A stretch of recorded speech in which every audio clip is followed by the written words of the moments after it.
to all the attendees. This is our first webinar, technically as well. This is terrible. Well, since we are starting over, I would like to introduce our speaker. It's Caroline Devine, native Texan. She entered activism through Liberty on the Rocks, Houston, while finishing her 4-year degree in liberal arts with multiple honors. Her studies focused on communications and English, with a healthy dose of philosophy. She has worked as a PR and marketing consultant with a firm specializing in arts and nonprofit organizations, a freelance writer, photographer, and web designer, before immigrating to Belgium to study management, innovation, and entrepreneurship. She is blog editor of the Association of Libertarian Feminists and manages the European Students for Liberty blogging team. And now I'm finally switching to Caroline, and she can start her presentation. I'm very sorry for the technical problems. We are 14 minutes delayed, but we can now start. It was funny. I'm sorry.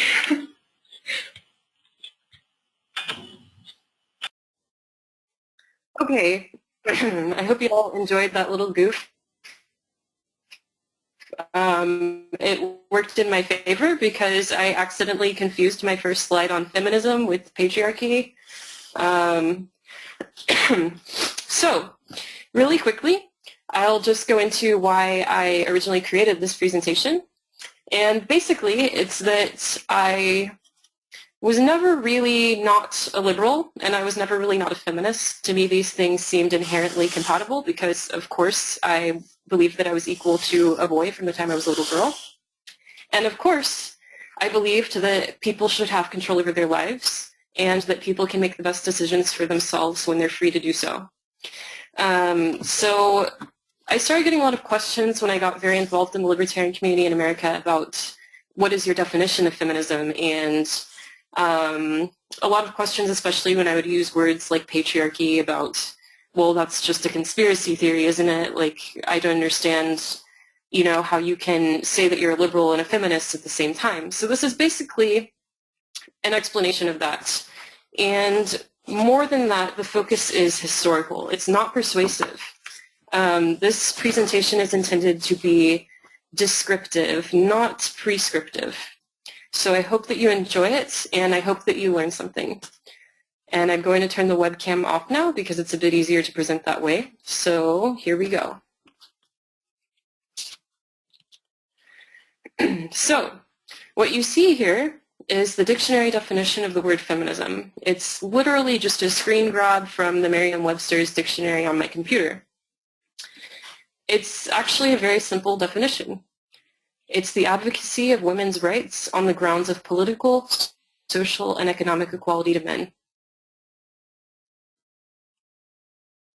Different feminists interpret, they interpret the means for how to achieve this differently. What's important to note, though, is that at its core, it's a very simple definition. If you believe that women should have equal rights to men to control their lives politically, socially, and economically, then you fit the dictionary definition of a feminist, plus or minus the word advocacy. So depending on how, you know, strongly you express these beliefs or you take actions in your life to actually help women achieve this. And what you'll notice is that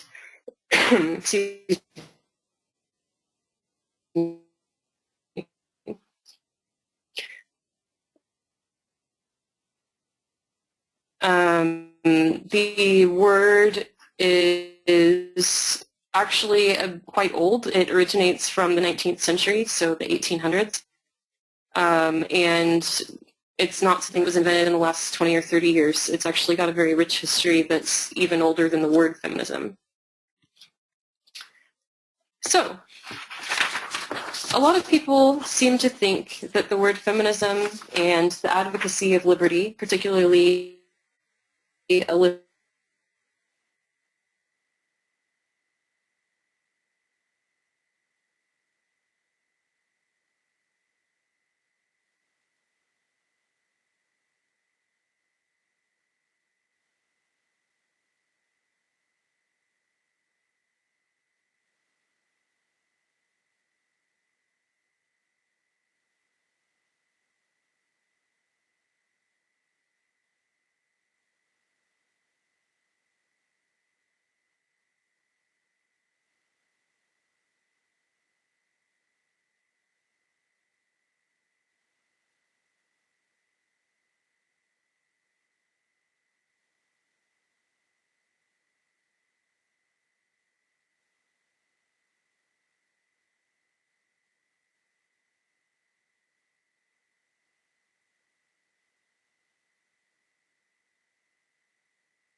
here it's a bit combined.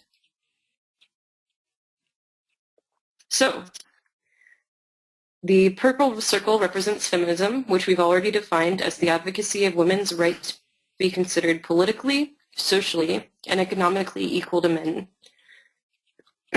Where we have points of intersection, there are other ideologies combining elements of another. The intersection point represents where the goals of the ideologies overlap.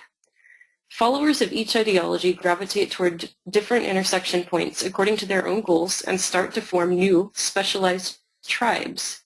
In the intersection between liberty and anarchism, you have anarcho-capitalism. Where anarchism and controlled economies intersect, you have anarcho-communism and anarcho-socialism. There is no circle for complete control, as I said earlier, which are autocracies, monarchies, oligarchies, dictatorships, or fascism. I'm not really focusing on these since I think most people these days already agree that they are, in general, a bad idea. For the points of intersection with feminism, you have individualist feminism, anarcho-feminism, and socialist feminism. While many people today complain of mainstream feminists or feminists who advocate for too much government intervention and aid for women's lives, they are complaining about these feminists because they advocate government-sponsored intervention into people's daily lives as a way to achieve feminist goals.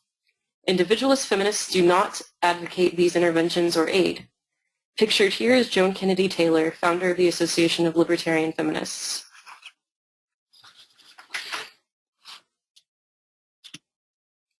So, the intersection point I will focus on in this presentation is between liberty, which we're defining here as free market politics and limited government, and feminism.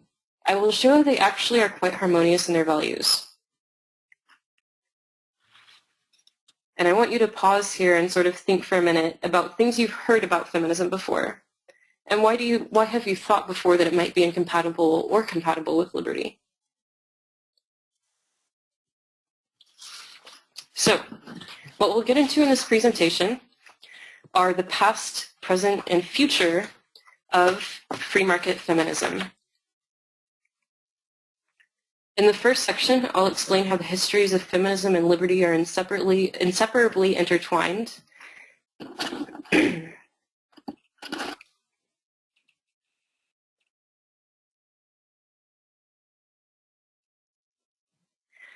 They did not just influence each other, they actually co-evolved. Second, I'll explain what issues are considered relevant feminist issues today, particularly for individualist feminists. And there I'm going to try to separate what the feminist part of an issue is versus the libertarian part of an issue, and try to explain how, even when we're talking about a certain issue, there's perhaps a mainstream feminist view, an individualist feminist view, a libertarian view, and it's possible that you can have a libertarian view on the legality of an issue and have a personal view on whether it's a good idea or not, even though you think that people should be free to make the choice. So finally, I will explore whether or not it's true that we live in a post-feminist world. That is, a world where the feminist goal of political, social, and economic equality to men has been achieved for women, which is something I often hear, particularly when we discuss the United States and Europe. So, Section 1, Economic Liberty and Women's Liberty Co-Evolved. What existed before women's rights? Well, Ludwig von Mises, who is the author of Human Action and one of the most discussed and respected Austrian economists, wrote a book on socialism where he addresses women's rights. He has the answer to our question, what existed before women's rights? Here is Mises' description. The principle of violence recognizes only the male. He alone possesses power, hence, he alone has rights. Woman is merely a sexual object. No woman is without a lord, be it father or guardian, husband or employer. Even the prostitutes are not free. They belong to the owner of the brothel. The guests make their contracts not with them, but with him.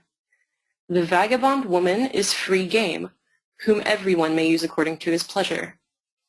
The right to choose a man herself does not belong to the woman. She is given to the husband and taken by him. That she loves him is her duty, perhaps also her virtue. The sentiment will sharpen the pleasure which a man derives from marriage.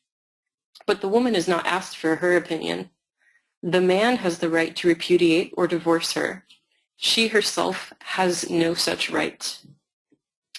What Mises is describing here is patriarchy. With some exceptions, women could not vote, sign contracts, or own property. Men were held by both the church and the government to have ultimate authority over their wives, and wives were actively taught to submit to their husbands. What do you notice? In fact, what he describes when he says that women are owned by a man is an attitude we see traces of today. Men harassing women on the streets and on public transportation are not as likely to target women accompanied by a man. Frequently in bars, men will not stop soliciting a woman until a boyfriend intervenes. Her no is not good enough. It must be delivered by a man. Sex is not her decision, it is her guardian's. And here's probably a much scarier word than the word feminism. Often people like to tell me that patriarchy is a conspiracy theory. Perhaps. I don't particularly believe that men go home at the end of the day to some secret cave or bunker where they plot like Dr. Evil to take over the world and find all kinds of sharks with laser beams to attack women with. But the truth is, the word patriarchy originates with the Catholic Church itself as a descriptive term for their own clergy. And its origin actually predates even the first sort of classical liberal book on feminism. Its origin is from a pre-feminist world. And patriarchy is not a word that is used only by feminists. It's also an anthropological term to describe ways of organizing a society. So, patriarchy is a system of society or government in which the father or eldest male is head of the family and descent is traced through the male line. It can also describe a system of society or government in which men hold the power and women are largely excluded from it, or a society or community organized on patriarchal lines.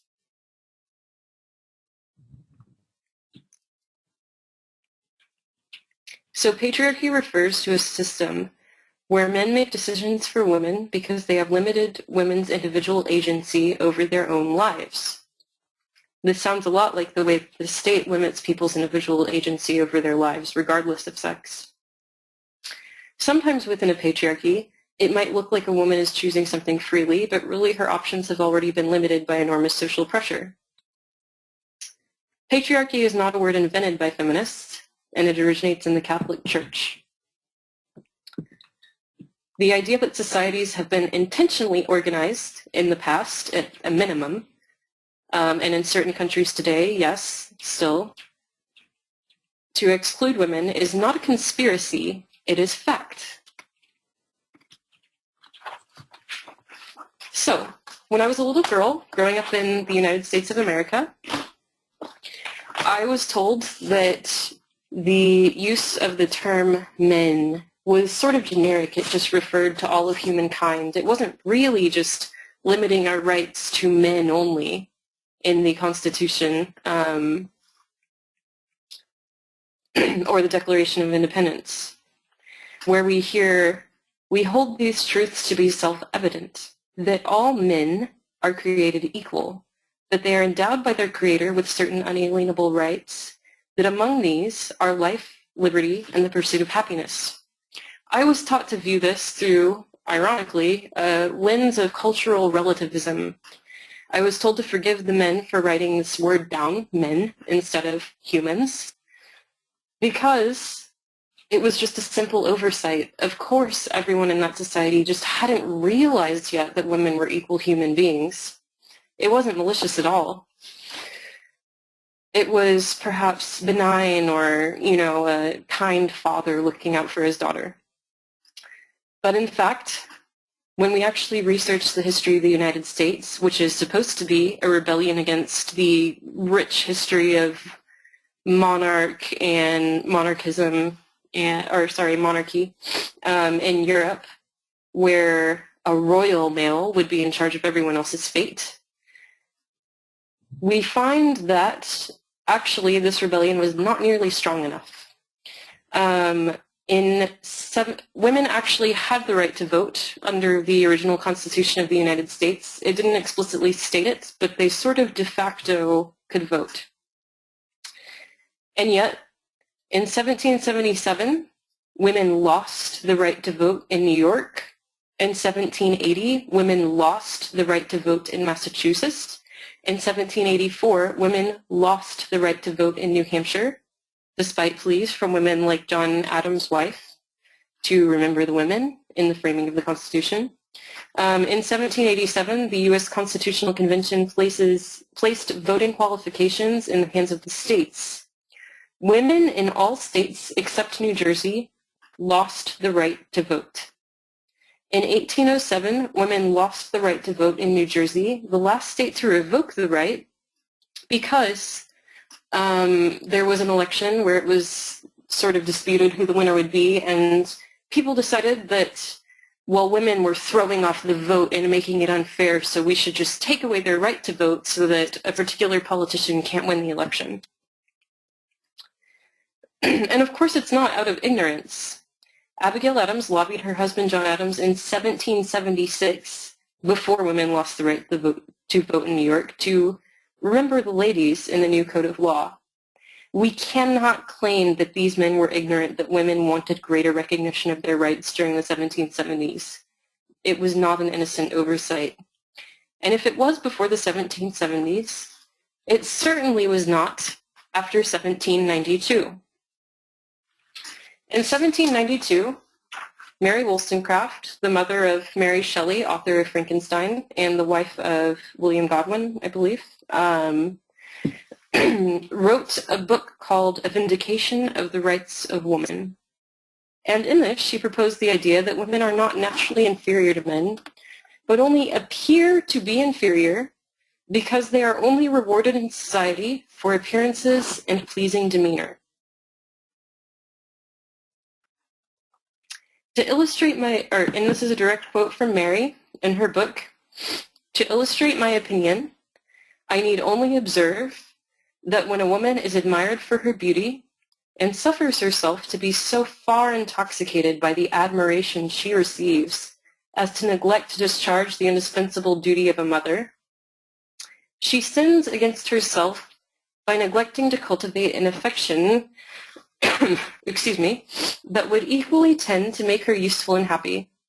True happiness, I mean all the contentment and virtuous satisfaction that can be snatched in this imperfect state, must arise from well-regulated affections, and an affection includes a duty.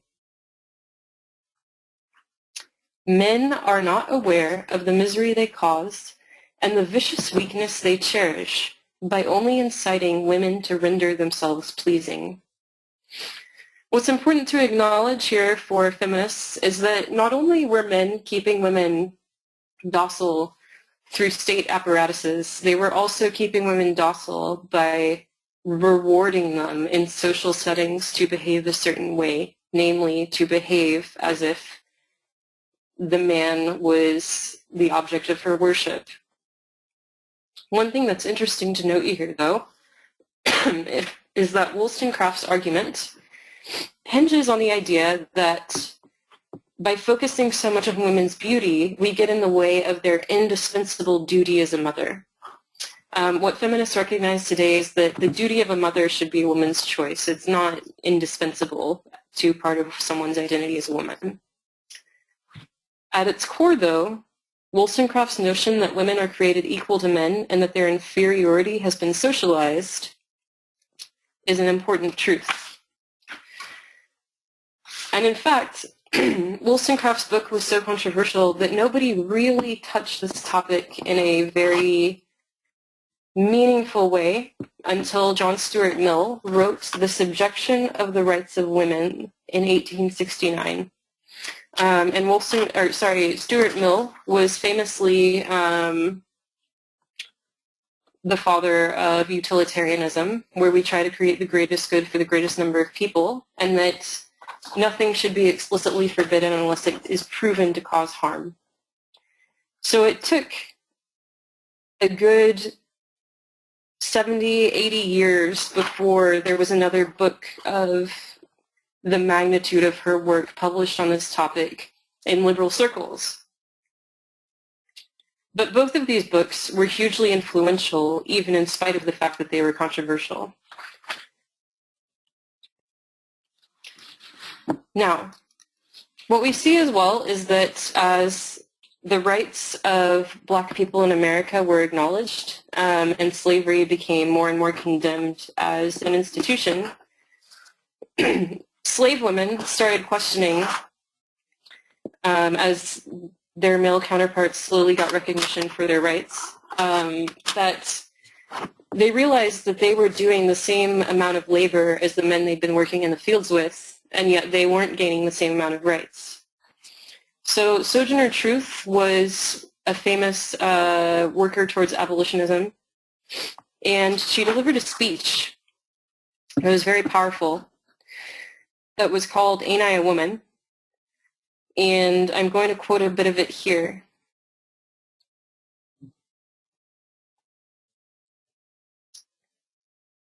So, well, children, where there is so much racket, there must be something out of kilter. I think that twixt the Negroes of the South and the women at the North, all talking about rights, the white men will be in a fix pretty soon. But what's all this here talking about? That man over there says that women need to be helped into carriages and lifted over ditches and to have the best place everywhere. Nobody ever helps me into carriages or over mud puddles or gives me any best place, and ain't I a woman?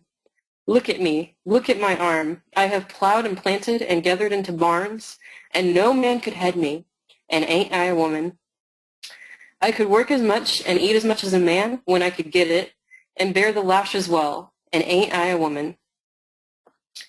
I have borne 13 children, and seen most all sold off in slavery, and when I cried out with my mother's grief, none but Jesus heard me, and ain't I a woman?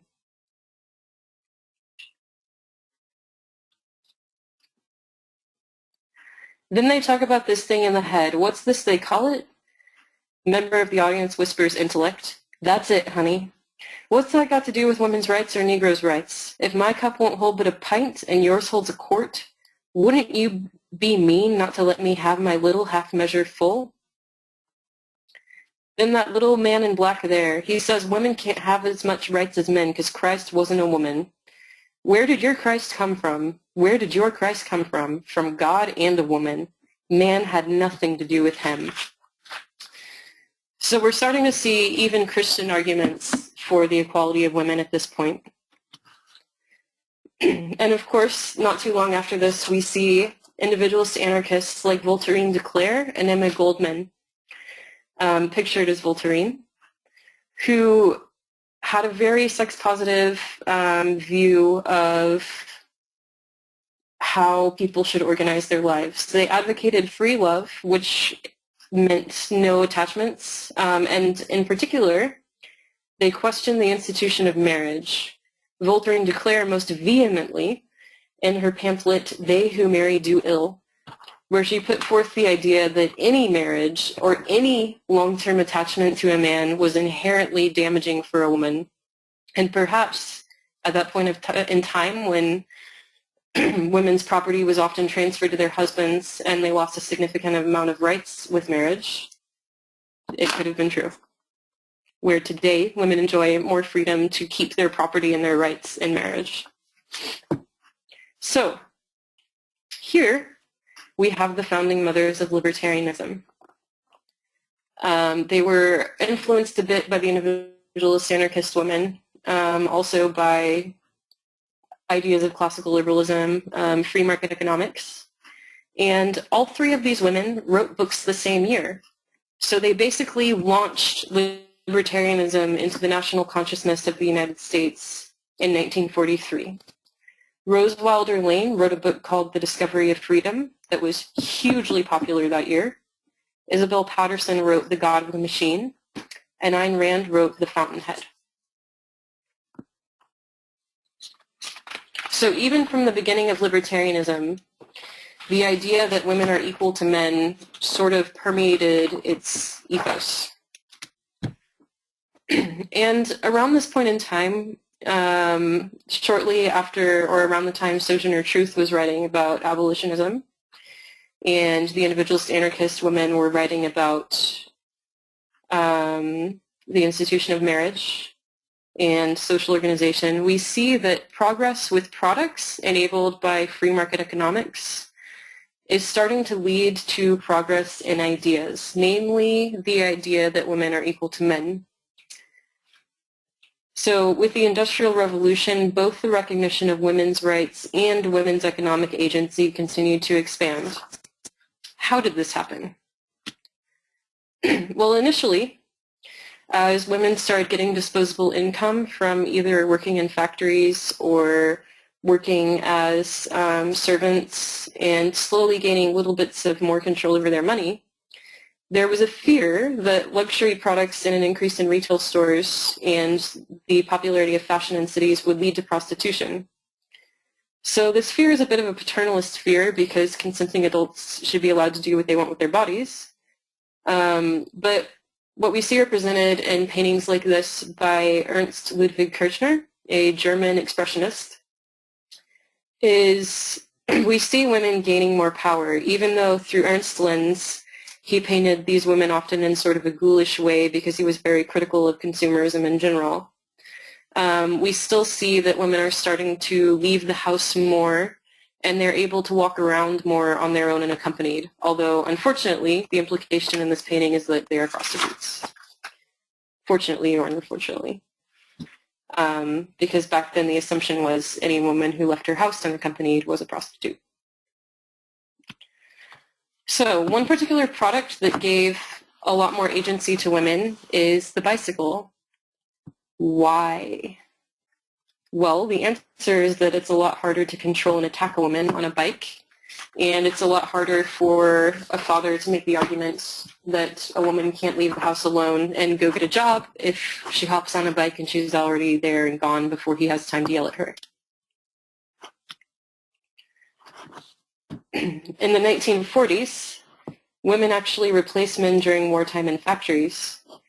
And what we see here is actually sort of a kind of literal interpretation of Mary Wollstonecraft's idea that by inciting women to render themselves pleasing, we cripple them. The long hair that you see on Miss Veronica Lake, famous Hollywood actress, could get caught in machines easily. So what you see in the 40s, and with this image, that's different than the women working in factories before this time, which there were many women working before the 1940s in factories, mostly lower class women. Women of color. What you see is before, having short hair from working in a factory used to be very much a class signifier. Before the 1920s, it was very rare for women to cut their hair short. Then all of a sudden it became very fashionable. So if a woman was working in a factory before the 1920s, you would know immediately because her hair would be cut short like Joan of Arc or something. And it would be very much a class signifier that kept her in a very particular place in society. We start seeing that loosen in the 20s when women start shortening their hair. But in the 40s, we start seeing the idea through progress with products and the mass production of things like lipstick and cosmetics that you too can buy a piece of Hollywood glamour. You too can look like a movie star, even if you're lower class. So by this point, to get women to work in factories, they actually had to incentivize them by showing a glamorous image of Veronica Lake with braids instead of this long hair. And it ended up being a very successful campaign. And you see that Rosie the Riveter also has her hair tied up because it could get caught in a machine. So you see that in the 40s, the attitude is starting to shift a little bit to, of course, you can be beautiful and pleasing and useful at the same time, which is interesting. It's an idea that's still sort of evolving.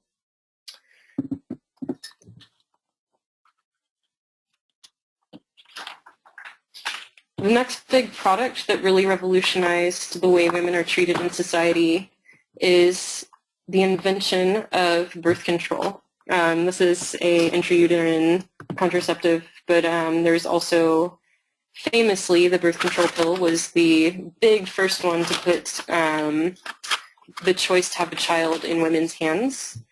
And it started being legalized around the late 50s, early 60s, depending on the country. And after this, you start seeing women feeling like they have greater control over their lives and, in fact, actually having greater control over their reproductive life. In the 1970s, we have the first very explicit feminist libertarian organization as feminism grew in popularity throughout the entire cultural ecosystem, not just within libertarian circles. The Association of Libertarian Feminists, which was founded in 1972.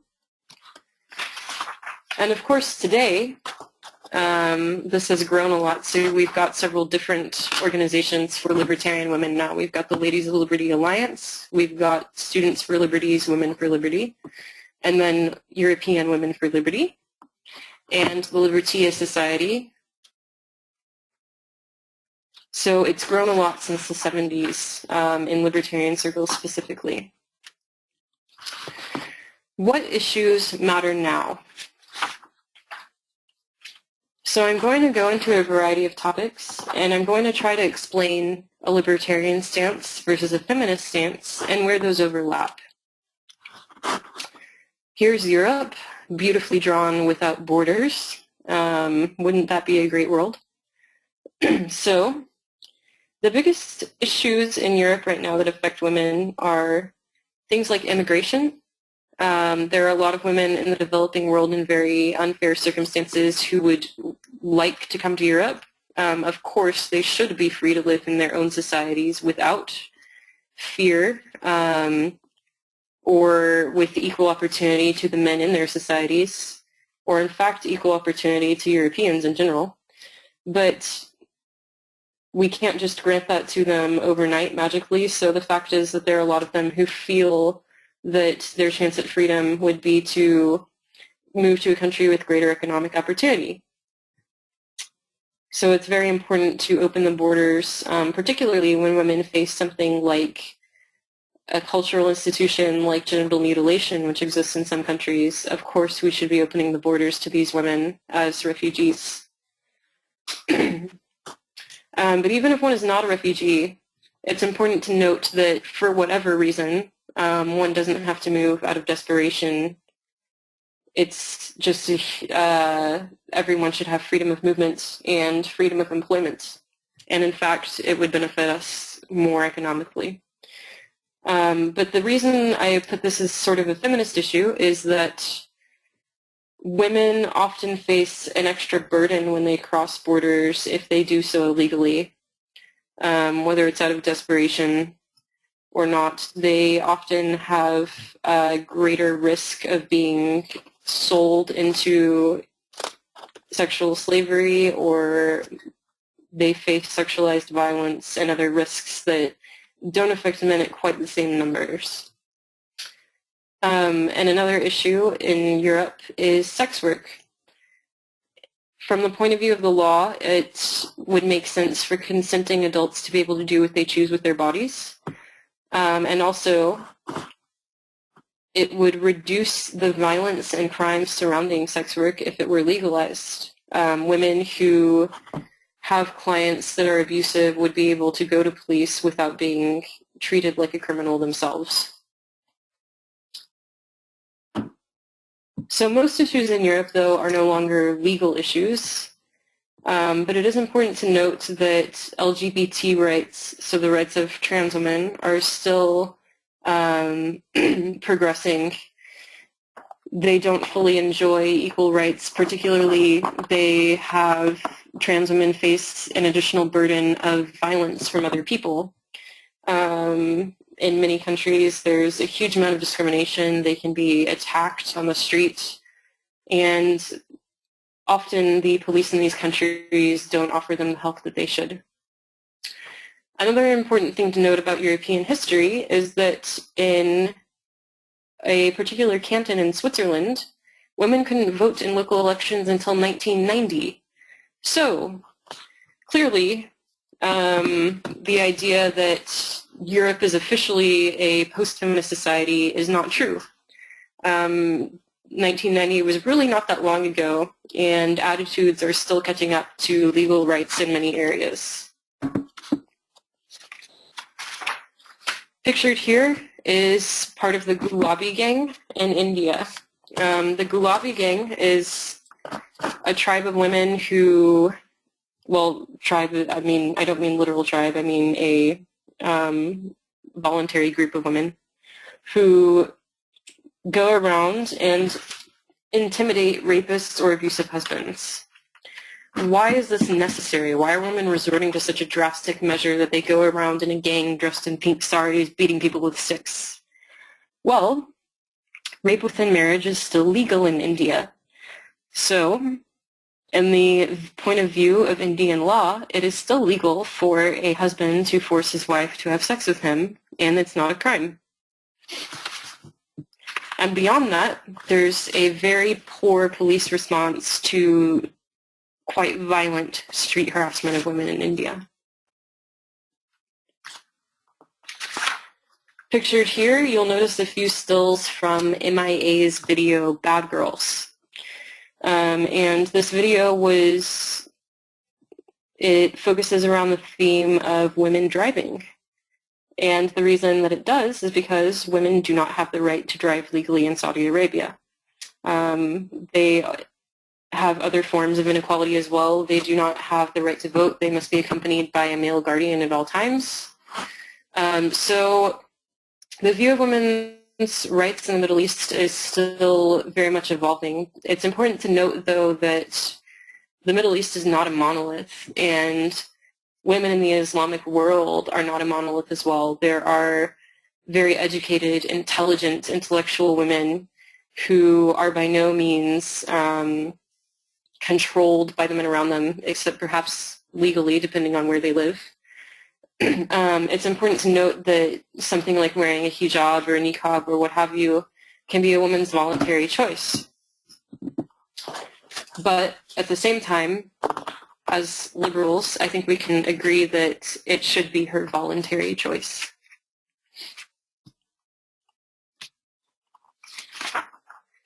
Pictured here is a canal in Amsterdam in the red light district.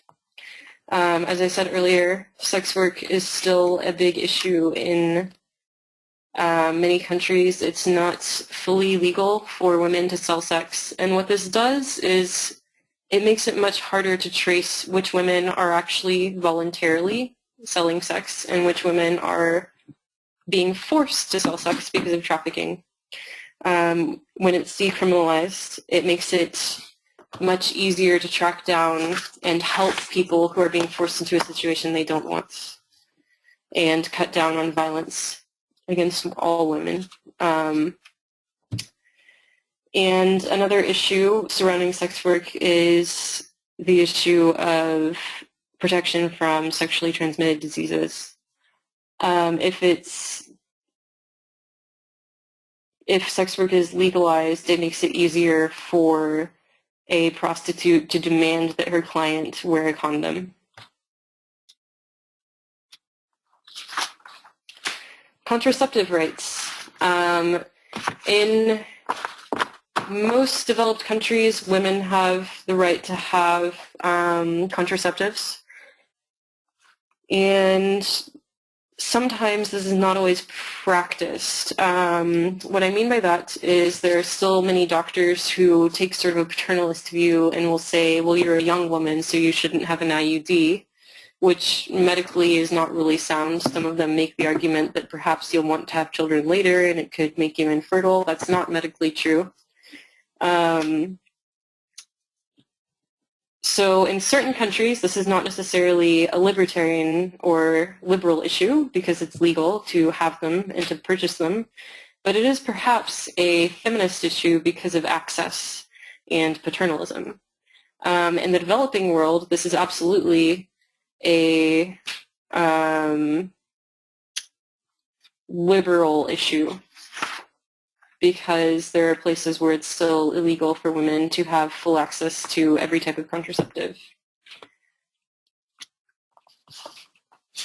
So, as I said earlier, trans women and trans men face much more discrimination than biological women pretty much everywhere.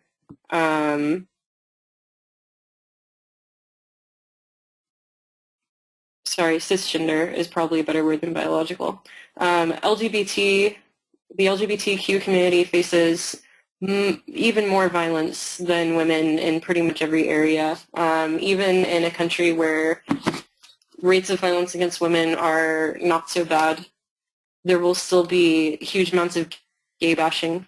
And of course, gay marriage is not legal in many countries. So this is a perfect example of where a feminist issue and a liberal issue completely overlap.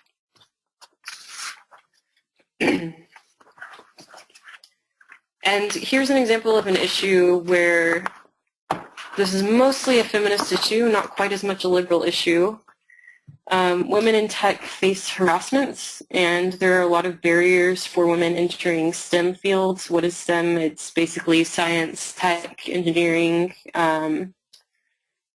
and there are still a lot of barriers for women entering academia, so the glass ceiling. From a liberal point of view, I guess you could say that as long as there's no force involved, this is okay. The problem is women face an extreme amount of online harassment frequently. They face real-world doxing and death threats, and I would argue that the death threats are where this becomes clearly a liberal issue. If someone's making an immediate threat to someone's life, that sounds an awful lot like force to me. So the constant barrage of death threats and harassment that women face that discourage them from being involved in feminist conversations on Twitter or being involved in the online gaming community is definitely partially a liberal issue as well. What's next?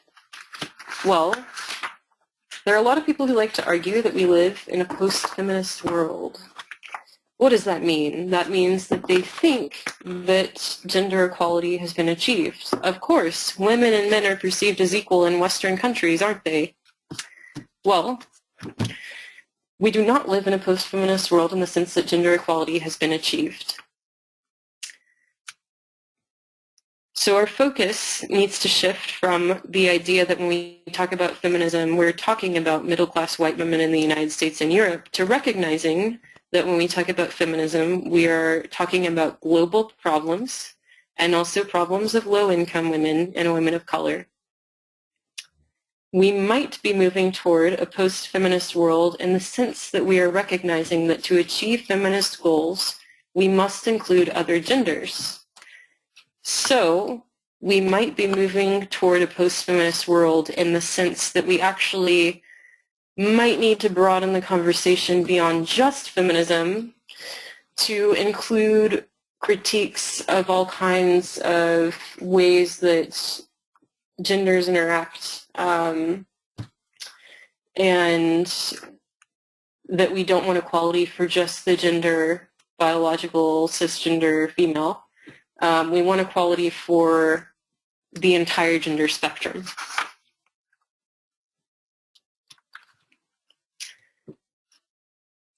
So pictured here is a modern update of Rosie the Riveter. We can all do it. Feminism is worthless without intersectionality and inclusion. And I would argue feminism is worthless without including men in the conversation as well. It's important that men recognize the equality of women as well, or it only exists in sort of a vacuum. The idea is not to send women off to Wonder Woman's island of Amazons and have equality in a separate but equal facility. The idea is that we should all be equal wherever we are in society. And very importantly, it's important to recognize that women of color and women of different religious identities and cultural identities should be perceived as equal. And so that is basically what intersectionality is. It's the idea that we have multiple identities. We can be oppressed in one way but not another, or we have varying sort of degrees of, we have different identities that interact, so we may face different legal oppressions depending on our nationality and our sex and our level of income and our religion. So some people's burden is a bit bigger than others, and we need to be sort of sensitive to that in conversations. So what I would really like to propose is that for liberals, and especially in conversations about economics, we start including intersectional analysis. So what I've written here is a question that I'd like to ask the community in general. How do we measure the health of a free market and produce convincing arguments to ensure that it operates on the basis of rational decisions in one's long-term self-interest instead of irrational cultural bias? So intersectional analysis is something used a lot in feminism. Maybe we could critique the way that it's used in feminism, and maybe the way that it's used in feminist dialogue is not quite perfect for liberal dialogues and we'll need to adapt it. But what I'd really like to get across is the idea that we agree that we should have a free market. Now what will we do with it? Being a liberal doesn't mean that I'm not allowed and you are not allowed and he or she is not allowed and they are not allowed. Anyone is not allowed to additionally say certain things about what can we do within the free market, what's the best use of our time and money and resources.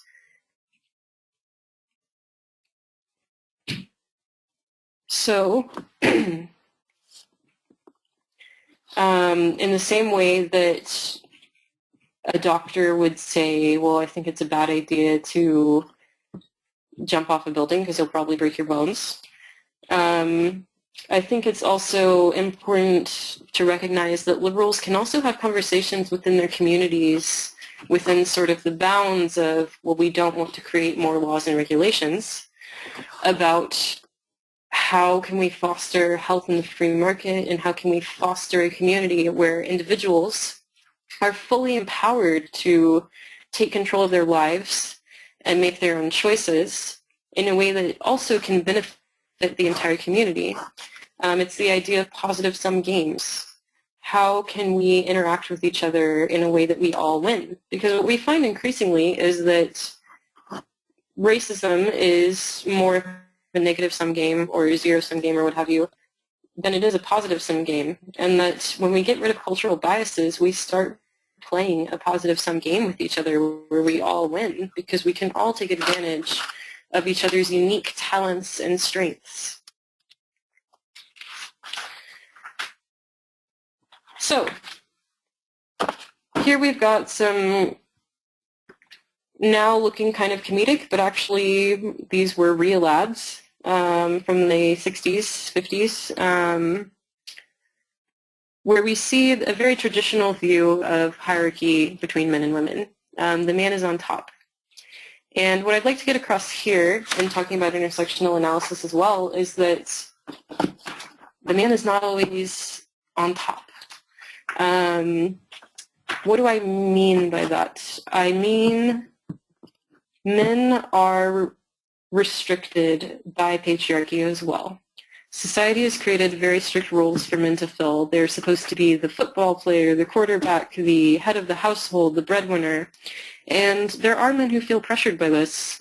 Just ask a gay man how they feel pressured by the very stereotypical role patriarchy has dealt to them. So this is also what I mean when I say that I think it's very important that men are included in conversations about feminism as well. And on that note, I don't think there's a lot more for me to say, and I think I'm going to open it up to questions.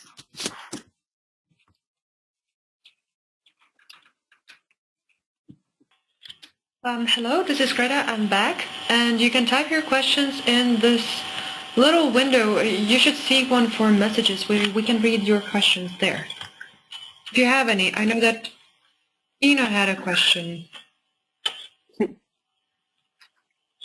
Caroline, can you see the questions yourself? Yes. Oh, well, there aren't any there for me. Does nobody have a question? Surely someone does. Tell me I'm wrong.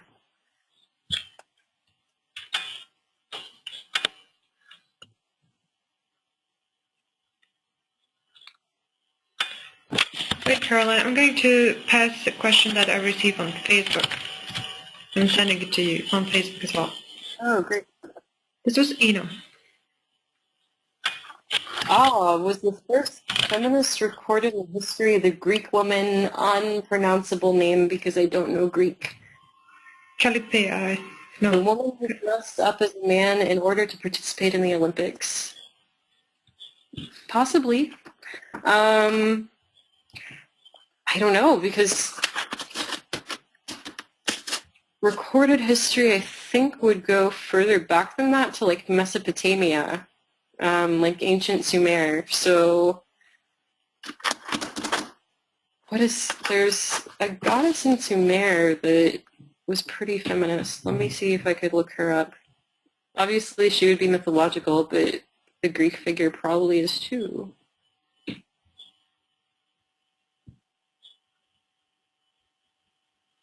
Well, there was an age where there was matriarchy instead of patriarchy. And by the way, you're getting at least 3 more questions. It is hard to say when was the first time when feminism was mentioned.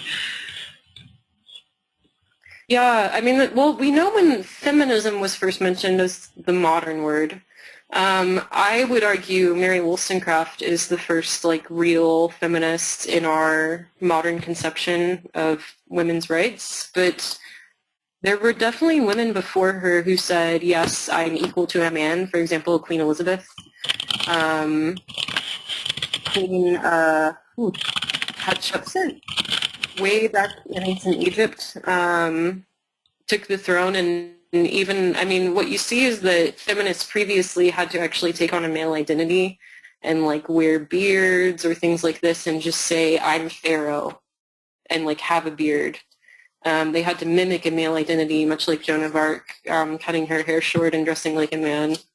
I think Mary Wollstonecraft was one of the first who, well, I mean, I guess you could argue Cleopatra was sort of a figure who also took on a female identity but said she was equal to a man.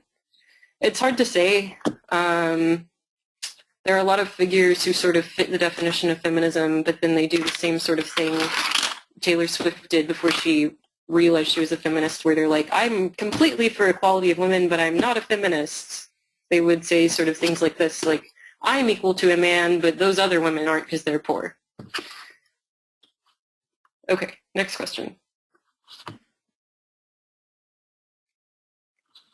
From Christopher Hale.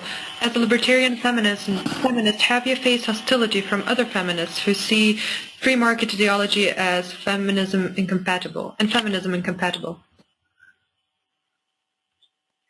Actually, no. I don't know if that's because my friends aren't very hostile, because most of the feminists I talk to who aren't libertarian are friends that I've had before I identified as specifically libertarian, even though I actually had all the beliefs. I just didn't use the word yet. Actually, I don't know if I really talk to that many feminists who are hostile in general, but maybe that's because I don't hang out with hostile people.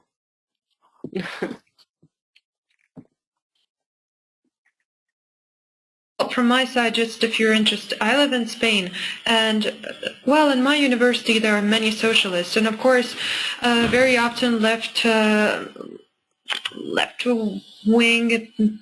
people believing in other ideas than ours. They're hostile to us in general, and even the feminists, they're quite aggressive here in Spain, so I have faced some hostility, but in general, I'm not aggressive and I'm not violent myself, so I just listen and let the other person realize that he's or she is being aggressive. and that I'm not responding violently myself. I try to argument as well as I can, but if I see that a person doesn't listen, that she has different issues that are not related to ideas, in fact, well, then there is not much to do. But there is hostility. I have faced that. I'm happy for you, Caroline, that you haven't. But I'm sure this is just you will encounter this a lot at some point in your life. I hope not. I think it is a bit more hostile environment in Europe, because I think the thing is, in America, when we say someone's a socialist, it's not quite as extreme, I think. And Well, here people are more political in certain ways. I don't know. I don't have that many very political feminist friends in the U.S., to be honest. Most are a bit quieter about it. But yeah.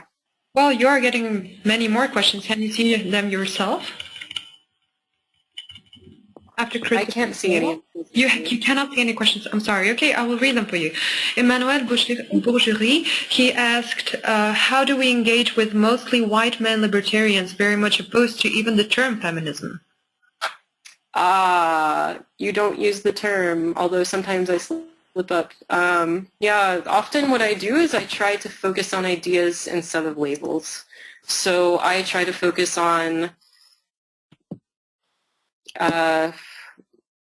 equality for all, or explaining very particular. I focus very much on, when I'm talking with libertarians, I focus on legal issues. And then if in an interpersonal interaction, I get the opportunity to say, like, I didn't, if somebody talks down to me or something, or I don't know, if like I get harassed on the street or something, I'll bring it up in conversation and say, I don't think it should be illegal necessarily for someone to walk up and talk to me, but it made me uncomfortable, and here's why. I find that explaining my own feelings and how something made me feel starts opening the door to talking about the feminist issues that are not libertarian. And when we're in a libertarian setting, I talk about the issues that are libertarian and feminist where there's complete overlap, unless I see an opportunity to talk about a feminist issue, and then I usually do it from my point of view and like my personal experience to make it more of a conversation that's relatable, instead of just saying women shouldn't be treated this way. I try to explain, here's how it made me feel and why, when I was little and people would buy me toys for Christmas or something, and they would say, well, that's a boy toy, she can't have it. I would explain how that made me feel. And I can see that a lot of men, when I start explaining things in those terms, start to understand it. Well, thank you. And there's another question from Sara Velimirovic. She asks, what would be an example of promoting a healthy free market in relation to the irrational cultural bias? Okay. So I've got a great example of this from my entrepreneurship courses. So people are starting to question leadership styles. It used to be that in business, and you can see this in TV shows like Mad Men, people viewed business as a war analogy, probably because for a long period of time, the men who rose to the top of society were actually in armies. They were generals, and they either had some degree of nobility or they were able to transcend their class upbringing through the military. So we see that, of course, naturally, when they started entering the business world after industrialization and business really boomed, and entrepreneurship as a concept boomed, people's idea of business is, the way they used to talk about it was as if it were sort of war, it was a competition, it was us versus them. There were a lot of people reading Sun Tzu's The Art of War and trying to translate that into business terms to use to run their company.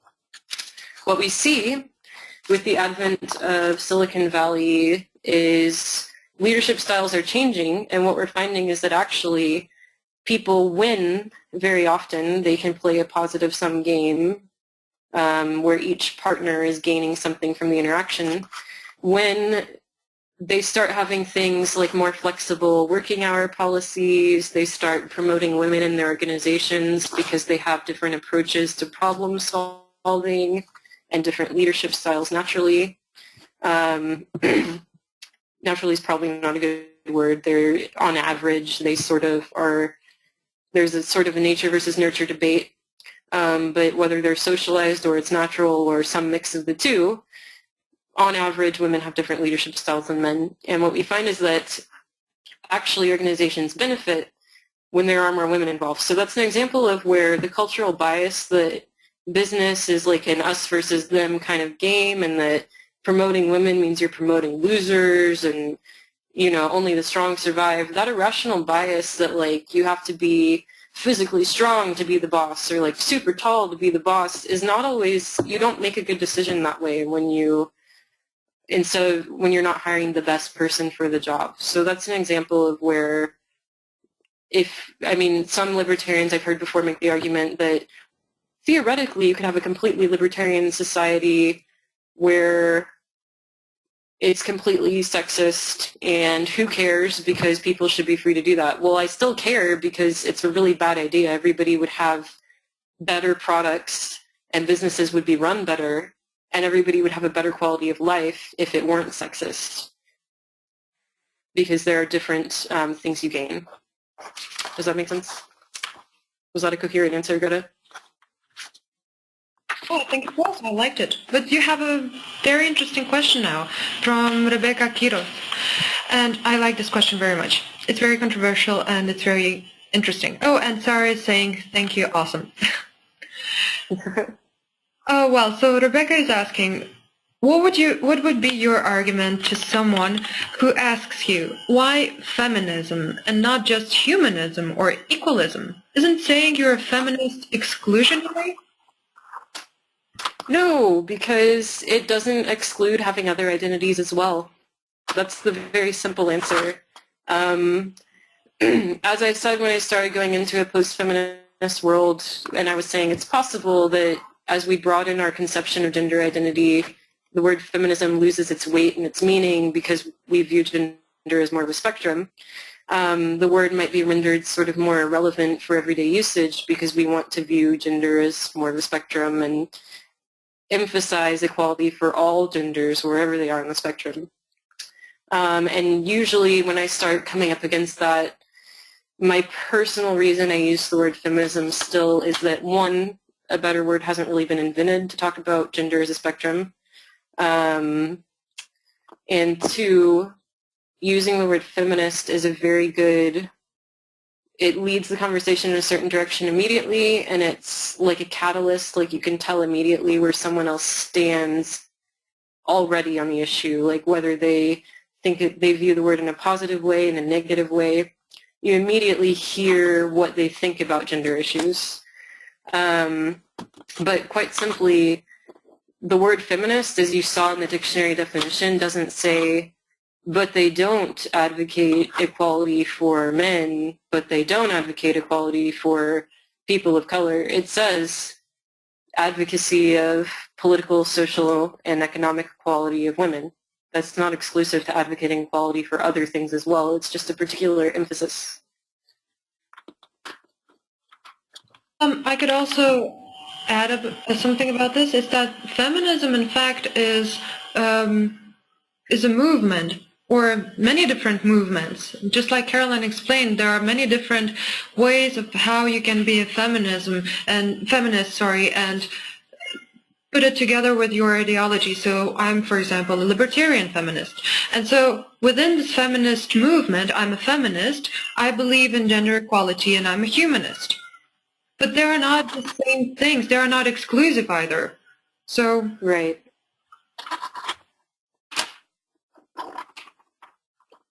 So I guess the best answer would be, yes, I'm a humanist too.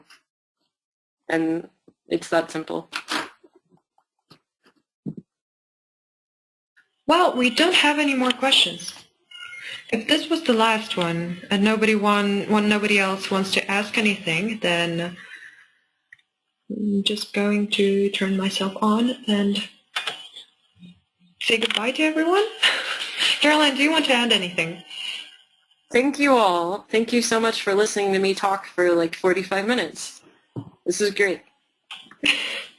Thank you very much. And as you have seen, we launched a Facebook page, and you can follow us there. We will also add a new event happening at the ESFLC, so European Students for Liberty Conference.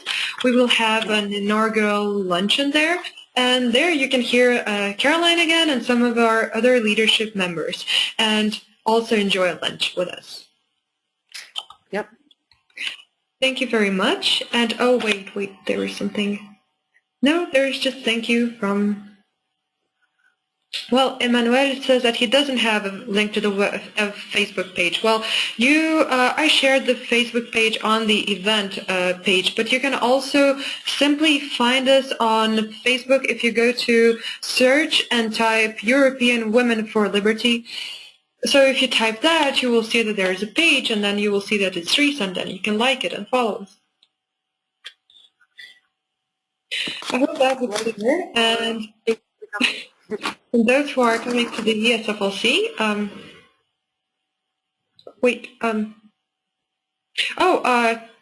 do we have any good book recommendations on the subject? Oh, good question. Well, I'm going to mute myself and... There's going to be an anthology from the Association of Libertarian Feminists published in the next year, I hope. Should be this year. And obviously, Mary Wollstonecraft's A Vindication of the Rights of Woman is a great place to start. John Stuart Mill's Subjection of Women. And yeah, the thing is, I don't know if there's a very comprehensive anthology on libertarian feminism specifically, except for the one that's about to come out. That one will be the most up-to-date. Greta, any recs? Well, I did have a list somewhere, but what I think we could do is make a list and share it on our page so everyone can have a recommendation to some reading lists. So instead of us now telling this like this, now nobody might take notes. So we will do this, and we will share a list with you so you can read further, but you can also follow us and follow our events, and you will hear more on this topic. Yeah. We'll never shut up about it. We'll keep talking forever. No, wait, we should. One day we should. Because one day this will not be necessary, and I hope to live to that. That's true. You're right. Yeah. One day we'll never have to talk about it again. It will be something old and outdated, and everyone will think that it's like the World War II is still, we can still feel the problems that come from that time, but you know, our grandparents talking about it is, it's nice, but it's not that relevant anymore. So hopefully one day we will be old and our grandchildren will just not, and but you know, whatever. Her feminist stories. Well, that was it. Caroline, anything else? No, I think that's it. If you're not already following at ESFL or ESF Liberty on Twitter, you can follow European Students for Liberty on Twitter. Definitely like the European Women for Liberty Facebook page. If you liked what I said, you can also follow me on Twitter. I'm at Lacewaves. So yeah. Well, and if you have any questions, you see the email address. For Caroline, you can send any email regarding the webinar. You can send me any email regarding the project, Women for Liberty, European Women for Liberty. I can also get you in touch with Women for Liberty movements across the world. So we are not alone. European Women for Liberty is not the only project. There are many more. We are going to publish a short blog post on the event we held at the ISFLC, so International Students for Liberty Conference, where we gathered all the Women for Liberty leaders. And, well, if you have any questions, there are so many ways to get in touch with us, and we will definitely reply to any questions. Definitely. Reach out. We don't bite. Yeah. Okay, thank you, and goodbye.